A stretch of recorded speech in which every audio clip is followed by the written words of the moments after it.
Sexy. Stylish. Impress your crew. Intimidate lamers. Bye. Bye. Bye. Bye. Bye. Bye. Bye. Bye. Bye. Bye. Hacker News t-shirts. $25 at www.hackernews.com. Welcome back to HNNCast. Before we get to this week's quickies, here are a few quick follow-ups to stories we reported on before the holidays.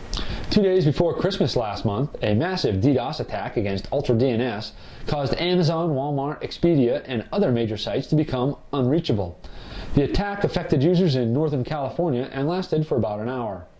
The group behind the notorious Facebook worm, Koobface, left researchers a little holiday greeting embedded deep within the code. The greeting specifically thanked several researchers for their tireless efforts in pointing out bugs in the worm that they were then able to fix. A security hole in Adobe Acrobat that has been actively exploited since November is expected to finally be patched tomorrow, January 12th. In an explanation for the delay, Adobe said that it did not want to disrupt its quarterly patch schedule. How nice. It's not known if the January 12th update will also cover the other newer JavaScript exploits currently circulating. In a related story, AintItCool.com, King Features Syndicate, and others had their OpenX advertising installations compromised so that the ads they served would point to a maliciously crafted PDF file that took advantage of the Open exploit. It is unknown how many people may have downloaded the infected PDF files. The Little Italy restaurant in Anchorage, Alaska is the latest victim of a point-of-sale compromise after malware installed on the POS system grabbed up to 1,000 credit card numbers from diners at the restaurant. The FBI is investigating. Italian police have arrested Fabreezy after he was deported from Thailand for allegedly breaking into the computer systems of numerous companies to pilfer credit card information at the behest of the Italian mafia. The veteran rock and roll star VanMorison has blamed the defacement of his webpage for the recent false rumors of his upcoming fatherhood. It is thought that the site was compromised via SQL injection. This was the second breach of the site in the last 3 months. We have told you about Francis Frank Janosco before. He was charged with using a prison-provided computer system at the Plymouth County Correctional Facility, Massachusetts, to access other parts of the prison network and collect personal data on over 1,100 prison guards. Well, he just got an additional 18 months tacked onto his sentence.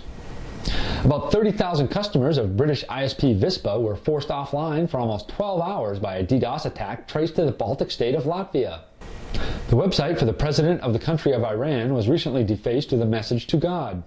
The message attempted to remind God of all the people he had taken in 2009. Michael Jackson, Farrah Fawcett, Nita, etc. And not to forget to take the Iranian president as well. Well, he's hoping. The website for the Rhode Island Department of Human Services was down for most of December after HP Enterprise Services, which hosts the website, discovered that the site had been compromised and took it offline. In a statement, HP Enterprise Services stated that no personal health information was at risk, but failed to mention any details about the attack. Penn State University lost control over 30,000 Social Security numbers after a system on the campus became infected with malware. Random Storm, a vulnerability management company, has announced the acquisition of the open-source vulnerability testing application, Damn Vulnerable Web App. Hopefully this won't bring any unwanted changes to the application. The Washington Post has lost one of its most prolific security writers as Brian Krebs has moved and now has his own blog, KrebsOnSecurity.com. Definitely worth reading. PlumberCon in Austria has announced its 2010 dates for the 10th annual con. They haven't updated their website yet, but their Twitter feed lists July 9th through the 11th as the dates to reserve. CarolinaCon, taking place in Raleigh, North Carolina on March 19th to the 21st, has opened its call for papers. ShmooCon, taking place next month in Washington, D.C., has released its speaker list with a keynote by Taylor Banks and Adam Bregenzer on how to get and stay anonymous. Looking forward to that one. And now for this week's Stack of Shame, the list of all known open vulnerabilities as cataloged by the Zero Day Initiative.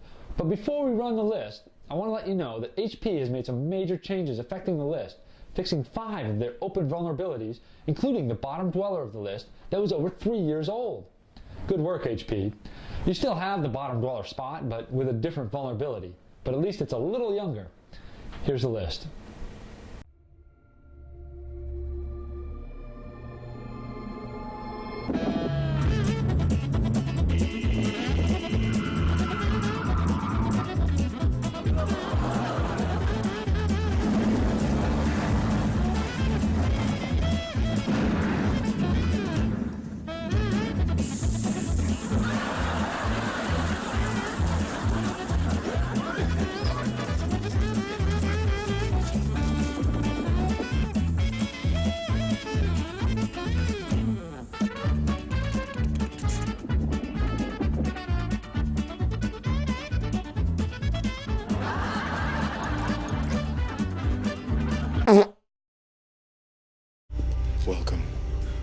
to the real world.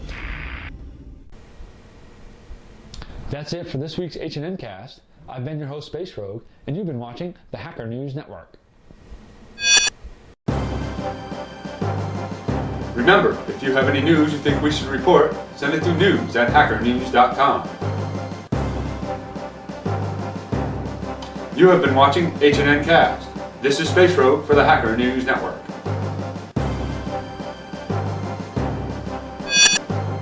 Funny do bad things.